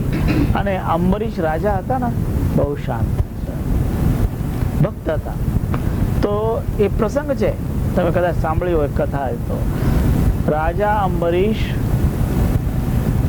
ભક્ત તરીકે પ્રસિદ્ધ થયેલા. તો એક વખત દુર્વાસા એમને ત્યાં ગયા. અને દુર્વાસા ત્યારે ગયા જ્યારે એકાદશીનો દિવસ હતો. એકાદશીના દિવસે, એકાદશી પૂર્ણ થઈ હતી, દ્વાદશીનો દિવસ ચાલુ થયો હતો, ત્યારે દુર્વાસા ત્યાં ગયા. અને દુર્વાસાએ કહ્યું કે અમે આવ્યા છીએ અને તમારે અમારા માટે ભોજન તૈયારી કરો, હું સ્નાન કરીને આવું. દુર્વાસા ગયા સ્નાન કરવા. અને પછી નદીમાં નાતા નાતા નાતા સમયનો ભાન ભૂલી ગયા. ઘણી વખત તમારા પુલમાં તરવા જાય ને પછી ટાઈમનો ભાન નહીં રહે. ઘણી વખત આવું થતું હશે. તો એવી રીતે એ નદીમાં તરતા તરતા એમનો પણ ભાન ભૂલી ગયા સમયનો. અને એ બાજુ રાજા અંબરીશનો પારણાનો સમય, દ્વાદશી મને એકાદશીનો પારણો કરવાનો મુહૂર્ત નીકળી જતો હતો. એટલે રાજા અંબરીશે શું કર્યું? તુલસી દલ ભગવાનને ધર્યું અને તુલસી દલ ખાઈને કહે કે મારી એકાદશી પૂર્ણ. અને હવે તો જ્યારે ઋષિ આવે ત્યારે એની સાથે પ્રસાદ લેશું. એ ઋષિ આવ્યા દુર્વાસા. દુર્વાસા કહે કે કેમ છે હવે પારણાની તૈયારી?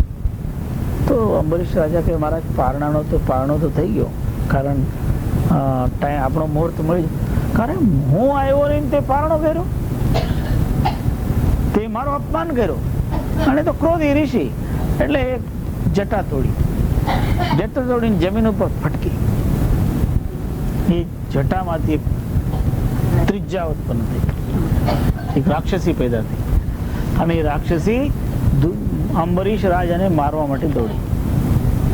તો જ્યારે અંબરીશ રાજાને મારવા માટે રાક્ષસી દોડી, તો એ અંબરીશ રાજાને સુરક્ષા માટે વિષ્ણુ ભગવાને પોતાનો ચક્ર આપેલો. તો એ ચક્ર અંબરીશની રક્ષા કરવા માટે ફરવા માંડ્યું. અને જ્યારે એ રાક્ષસી આવી તો એ રાક્ષસીને એ ચક્રે મારી નાખ્યો. મારી નાખીને એ ચક્ર દુર્વાસાની પાછળ પડ્યો. દુર્વાસા ભાગ્યા કે આ ચક્ર તો મને મારી નાખવાનો આવે, કારણ એ રાક્ષસીને મારી નાખ્યો. એટલે ભાગીને ત્યાં ઇન્દ્રની શરણમાં ગયા કે હે ઇન્દ્ર, મને બચાવ, આ ચક્ર મને મારવા વાળો. તો ઇન્દ્ર કહે છે હું નહીં બચાવી શકું, આ મારો ચક્ર તોડી દે, હું બચાવી નહીં શકું. ત્યાંથી બ્રહ્માને ત્યાં ગયા. બ્રહ્માને કહે બ્રહ્માજી બચાવો. બ્રહ્માજી કહે મારા હાથમાં કઈ નથી. ત્યાંથી શંકર ભગવાન પાસે ગયા. શંકર ભગવાનને પ્રાર્થના કરી. શંકર ભગવાને કહે હું કઈ નહીં કરું, તમારે વિષ્ણુ ભગવાન પાસે જવાનું. વિષ્ણુ ભગવાન પાસે ગયા. વિષ્ણુ ભગવાન કહે કે ભાઈ જે ચક્ર મારું છે વાત સાચી, પણ હવે મેં આપેલું છે રાજા અંબરીશની રક્ષામાં, એટલે હવે બચાવશે તો રાજા અંબરીશ બચાવે, બીજા કોઈ બચાવે નહીં. એટલે પાછા ફરીને રાજા અંબરીશ પાસે આવ્યા અને રાજા અંબરીશના ચરણમાં સાષ્ટાંગ દંડવત કર્યો. હે રાજન, બચાવો બચાવો બચાવો બચાવો. તો રાજા કે મહારાજ આ પાપ કેમ મારા માથે નાખી રહ્યા છો? તમે બ્રાહ્મણ દેવતા છો, તમે ઋષિ છો, તમે મારા પગે નહીં લાગો. એમ કરીને રાજાએ એને ઊભા કર્યા અને એ ચક્રને શાંત કર્યા.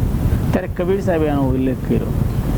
ગમ સમાન ભોજન નહીં જો કોઈ ગમ કો ખાય, અંબરીશ ગમ ખાયા દુર્વાસા બિલલાય. કે અંબરીશ, રાજા અંબરીશે ક્રોધને શાંત રાખ્યો અને ક્રોધી દુર્વાસા ચારે બાજુ બચાવ બચાવ કરતા દોડતા રહ્યા. અને છેલ્લે જેને મારવા માટે એને બધું કર્યું હતું એની જ માફી માંગવી પડી. એટલે ક્રોધીને માફી માંગવી પડે છે. જે ક્રોધ નથી કરતો એને માફી માંગવાની જરૂર પણ પડતી નથી. એટલે માનવીએ ક્રોધ ઉપર કાબુ મેળવવાનો, એવી રીતે વાસના ઉપર કાબુ મેળવવાનો, એવી રીતે લોભ ઉપર કાબુ મેળવવાનો. તો નરકના બારણા બંધ થઈ જાય. નરકના બારણા બંધ, કારણ આ ત્રણ દ્વારા નરકના બારણા ખુલતા હોય. એટલે આપણે આ ત્રણ ઉપર કાબુ મેળવી નહીં. એટલે કબીર સાહેબ કહે છે કામી ક્રોધી લાલચી ઇનસે ભક્તિ ન હોય. કારણ આ ત્રણ હોય તો ભક્તિ નહીં થાય. ભક્તિ કરે કોઈ સૂરમાં, આ બધાનો ત્યાગ કરવો કોઈ સરળ વાત છે? આ કામ ક્રોધ લોભ ને છોડવું, આને છોડવા માટે કહે શૂરવીર બનવું પડે. ભક્તિ કરે કોઈ સૂરમાં, જાતિ વર્ણ કુલ ખોય. એને જાતિનો અભિમાન નહીં, વર્ણનો અભિમાન નહીં, કુલાભિમાન નહીં, બધો છોડી દે. બધો છોડીને ભક્તિ કરે તો કહે કે એ પરમાત્માને મેળવી શકે. એટલે ભક્તિ કરવા માટે આ ત્રણને છોડવા, કામ ક્રોધ લોભ, આ ત્રણને નરકના દરવાજા કહ્યા. આ સદગુરુ કબીર સાહેબનું જ્ઞાન છે. અને એવી રીતે આપણા જીવનમાં પણ વિવેક તો દરેક બાબતમાં જાળવવાનો. કામમાં વિવેક, ક્રોધમાં વિવેક, લોભ મને દરેકમાં મર્યાદાયુક્ત જીવન. જીવનમાં મર્યાદા જાળવો તો કોઈ દોષ નથી. અમર્યાદિત જીવન જીવનારને દોષ લાગતો હોય. એટલે ખૂબ સમજન, ખૂબ વિવેક આ જીવનમાં જાળવવું જરૂરી છે. બોલો સદગુરુ દેવ કી જય.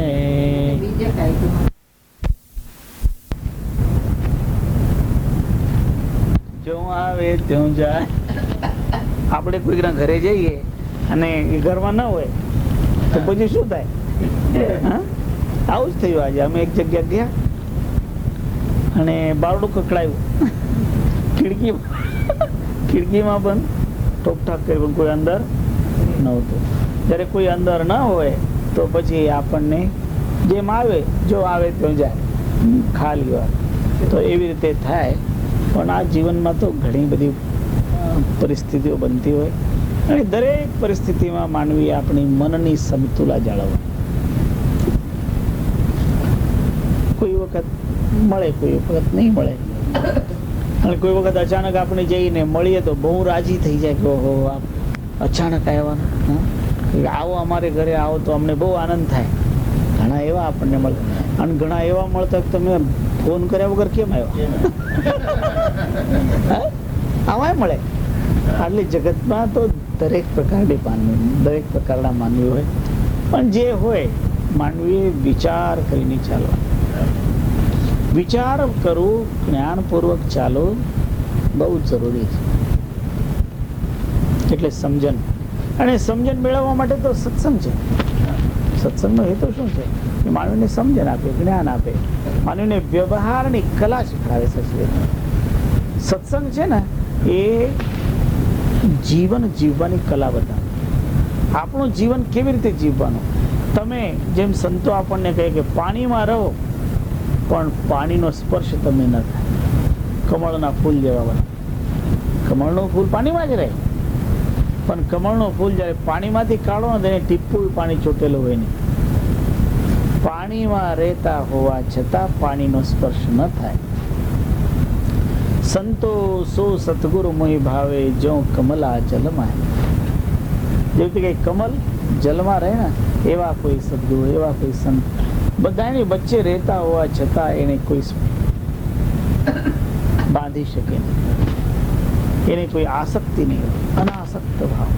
એવી રીતે માનવી જ્યારે જગતમાં રહેતો હોય અને અલિપ્ત ભાવથી પશ્ચન શૃણવન સ્પૃશન જિઘ્રન નશ્નન ગચ્છન સ્વપન શ્વસન પ્રલપન વિસૃજન ગૃહ્ણન ઉન્મિષન નિમિષન અપી ઇન્દ્રિયાણ ઇન્દ્રિયાર્થેષુ વર્તન્તે ઇતિ ધારયન બ્રહ્મણ્યાદાય કર્માણિ સંગમ ત્યક્ત્વા કરોતિ યઃ લિપ્યતે ન સ પાપેન પદ્મપત્રમિવાંબસા. જેવી રીતે પાણીમાં રહેતું પાણી, કમળનું પત્ર પાણીથી ખરડાતું નથી, એવી રીતે સંસારના બધા કર્મો કરતા હોવા છતાં પણ જે પૂર્ણતયા સંકલ્પથી જ બધાથી દૂર રહેતા હોય એના પાપથી ખરડાતા. એટલે અલિપ્ત ભાવ, અનાસક્ત ભાવ. અનાસક્ત ભાવ કેવો? નાના નાના બાળકો રંગીન પથરાવ સાથે રમે. કલરફુલ પથરાવ એને આપી દો તો એની સાથે રમે. એને કંઈક ઓહો આ તો બહુ સરસ. એના ઘરેણા બનાવે ને બાળકોના, તો બાળકોના ઘર લેંગ્વેજ ગુજરાતી, ઇંગ્લિશ, હિન્દી,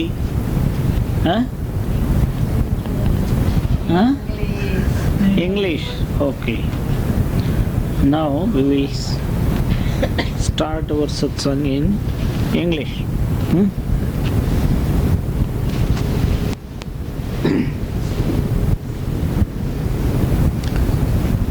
बोलो सदगुरु देव की जय, श्री राम कबीर भगवान की जय.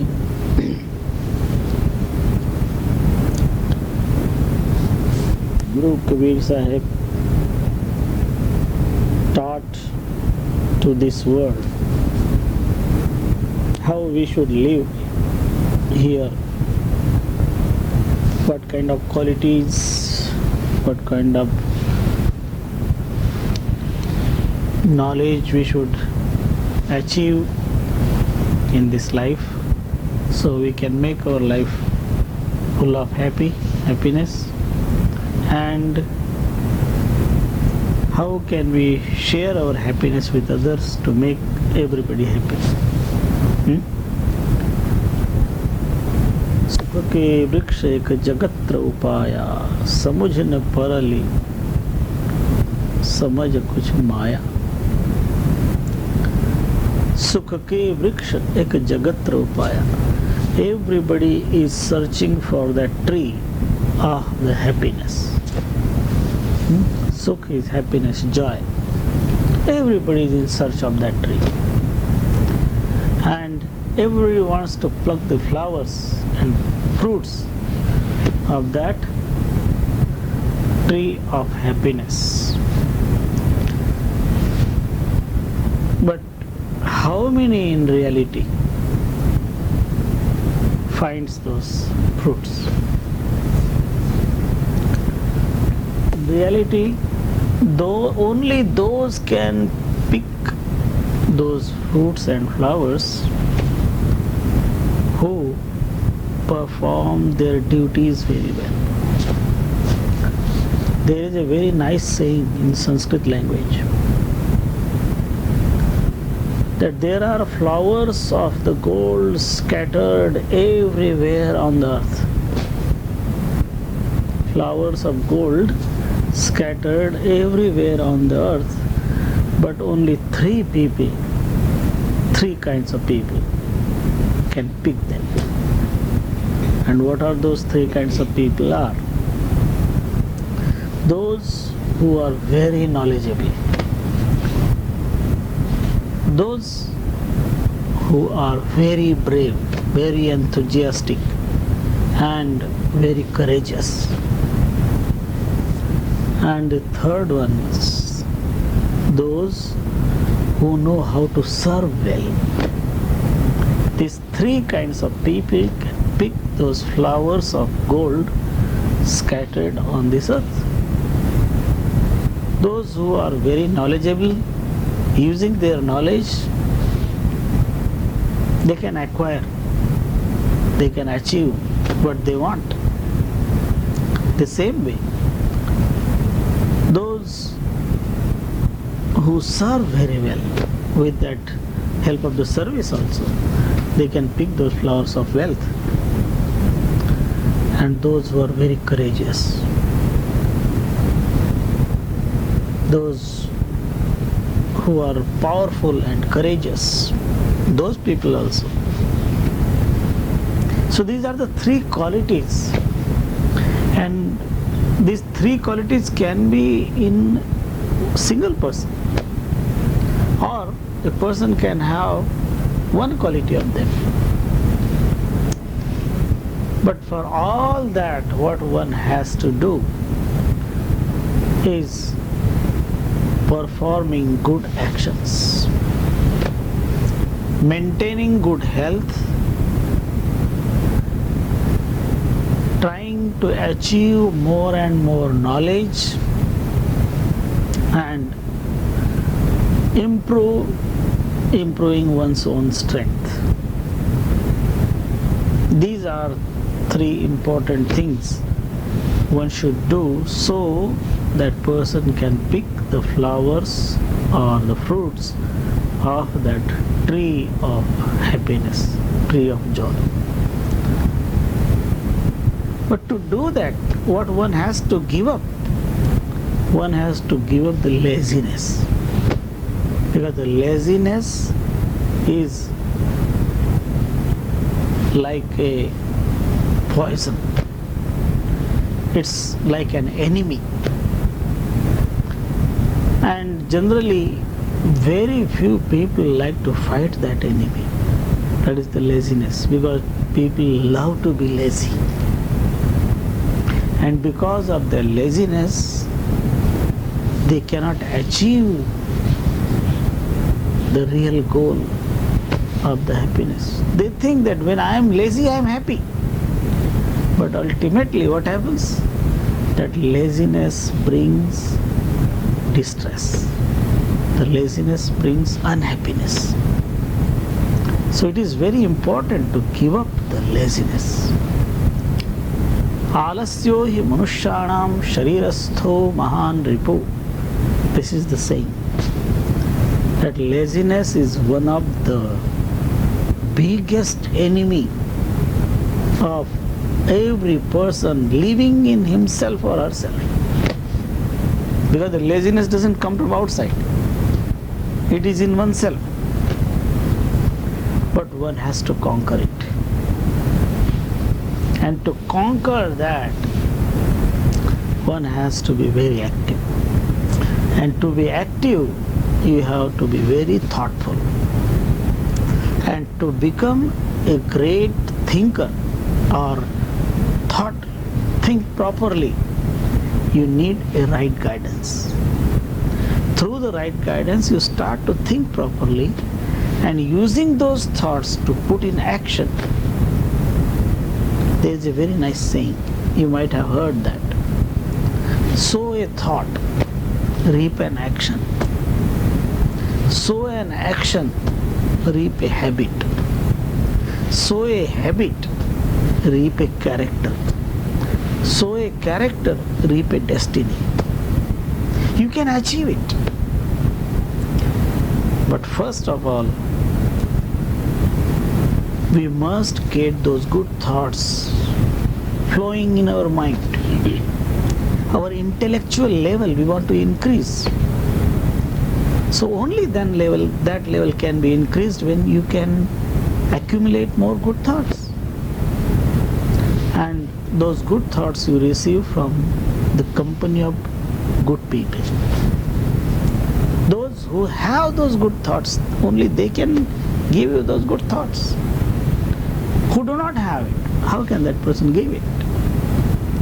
And that is why satsang is to be in the company of someone who has that great knowledge. And that great knowledge gives us the opportunity. It awakens up. And when you wakes up, you find that what you should do, what you should not. There is A saying and there is nay saying. What you should say A for something and what you should not say A for that, you should say nay for it. If you learn all this, you can improve the life and make more joyful life, achieve more joy, achieve more happiness. Sukh ke vriksha ek jagat rupaya. That's what Kabir Sahib is saying.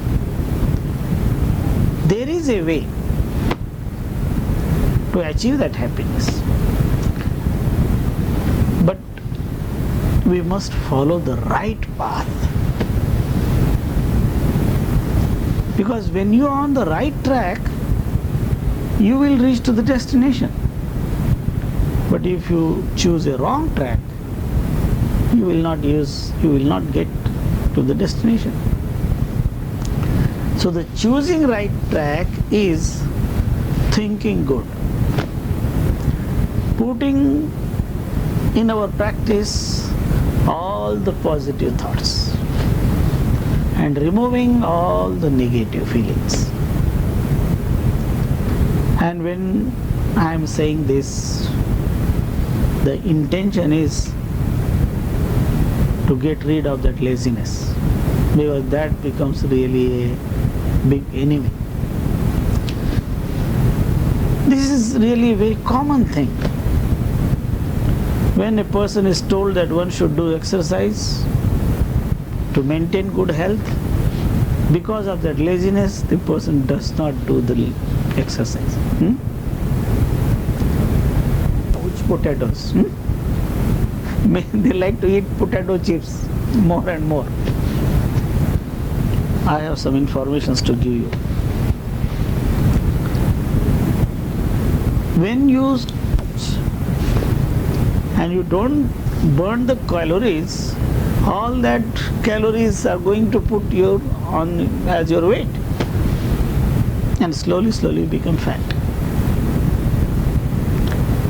When we become too fat, that becomes really a problem. We should not be overweight, we should not be underweight. Then like to eat lots of chips, and mostly potato chips. You buy potato chips. Have you tried to find out the ingredients of the potato chips? Among those ingredients, there is one chemical they add to it. And what that chemical is? MSG, monosodium gluconate. And that monosodium gluconate is a chemical that increases your craving for the food, and you start to like it again, and you want to eat more and more. And that is the reason these multinational companies, they add that to the food, because they want to sell more. Only they can sell when the people will eat more. So there is the trick for the business. But when eating more, you don't help yourself. Eating more, what you start to do, you put on more weight. And then when you start to put on your more weight, you more become lazy. And when you more become lazy, you become more lazy, you start to eat more. And we must be aware of these facts. We must eat what is really good for us. We should eat to live. We should not live to eat. This is the idea. When we learn these facts, that is, food must be for life. Your life should not be for food. Many people, they give up life for food. But that should not be there. So we must learn few things. And that is why when I was saying that we should do exercise, every person should do exercise, because thus we can maintain our good health. Again, among those exercises, some physical exercise, some mental exercise, some breathing exercises, they are very important, because God has given this body to us as a gift. This is God-given gift. And there is nothing equivalent to it, to this God-given gift. So, we must be very thankful to God that He has given us this human body. And now, if we are not thankful to Him and we will not use it properly, God will not be pleased. He will say, oh, what I have given, you did not use it properly, so next time I am not going to give it to you. I had given 2 legs, next time I will give you 4 or more. We don't want that. We want the grace of God again and again. And for that purpose, really, we must try to please God. And we will be able to please Him only then when we will continue to do what God has said. Use this body properly. This body is a vehicle, is a chariot. And this chariot has the horses, and all our senses are like horses. And this chariot has one rein to hold the horses, and that is mind. And there is one driver of the chariot, and that driver is intellect. And there is a charioteer, the Rathi itself, and that is the spirit. So the spirit has intellect as a controller, and that intellect has a mind to control. The mind is a controlling power, and the senses are the horses of this body chariot. This body is like a chariot. Body is our vehicle, and we must keep our vehicle in a good condition if we want to travel. And our pilgrimage will be continue even after this body too. This pilgrimage of the soul will continue. But as long as this soul is residing in this body, in this vehicle should be maintained in a proper condition. And that is our responsibility. Nobody can live others' life. Everybody has to live one's own life. So, if everybody is not awakened of one's own life, so the suffering will come, and everybody suffers one's own suffering. But we don't want to be suffering person. We want to be very happy person. So you will be only happy when you have a good health, when your intellect is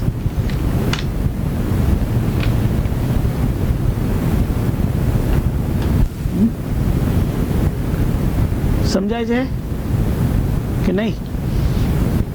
Okay. So our life is very important life, because there is nothing equivalent to the human life. And Kabir Sahib has stated, Sahib Kabir bakas jab deena surna ramuni sab gudadi lena. This body is a gudadi. लख 84 धागा डारा,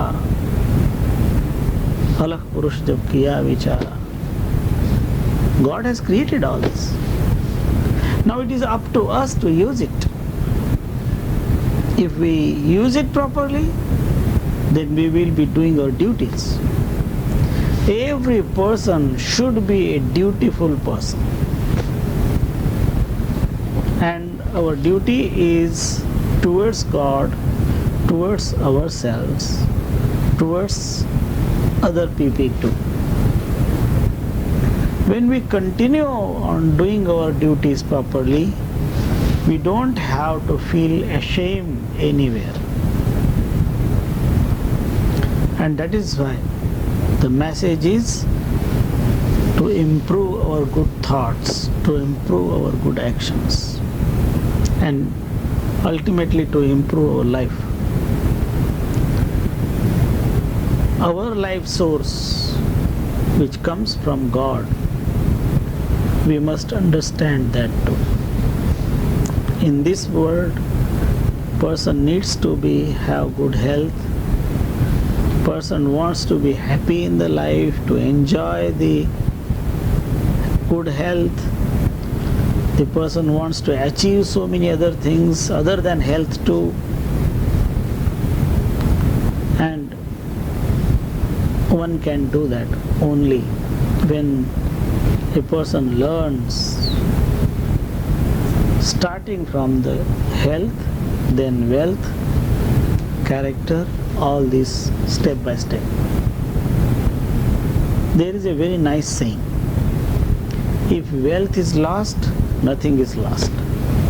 We can achieve it again, we can create other wealth. But if health is lost, something is lost.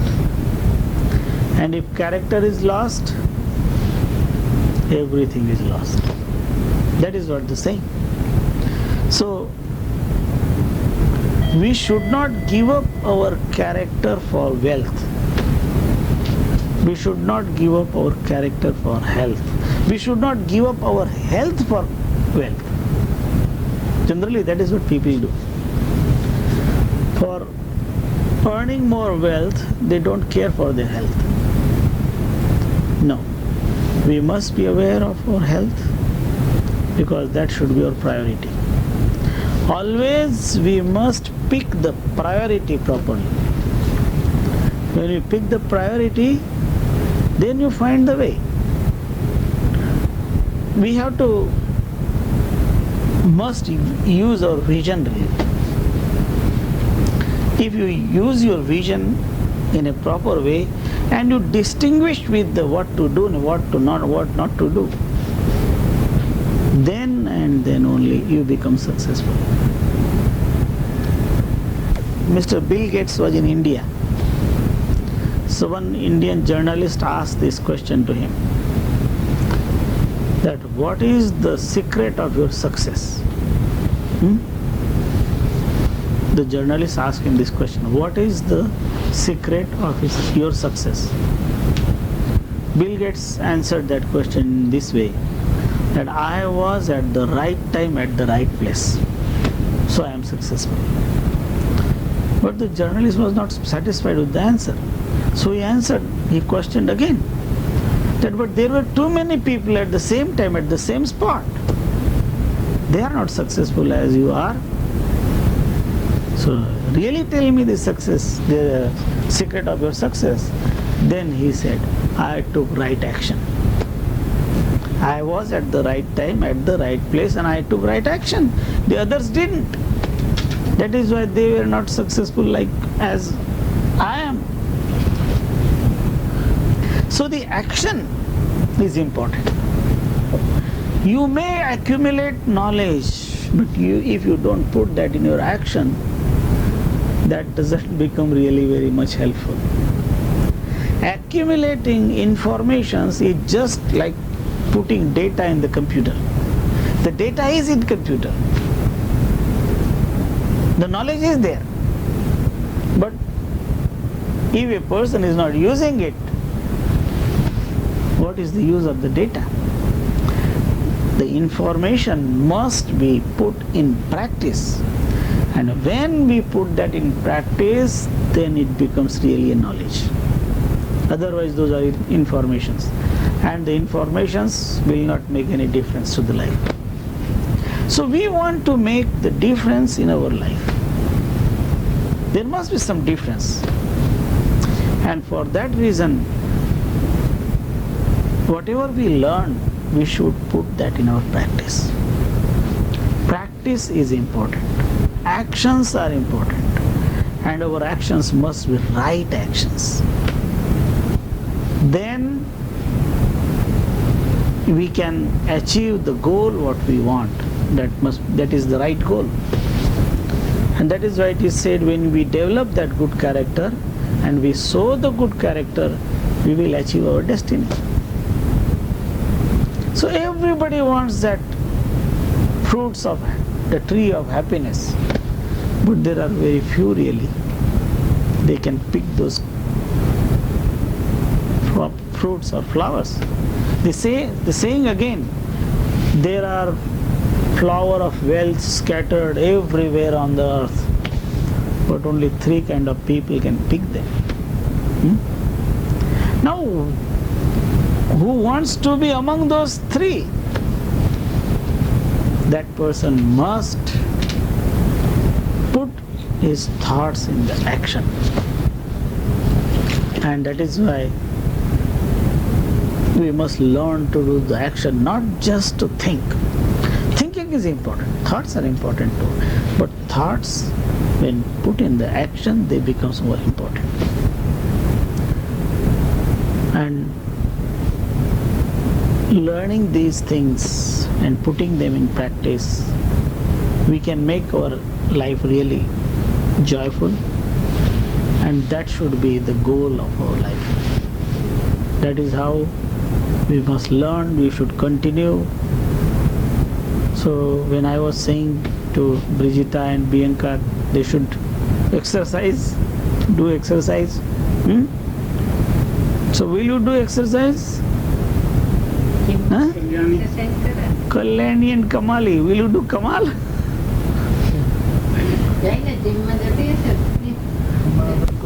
ઘરે કરવાની. Yeah, you do exercise at home. It's not necessary to go to the gym.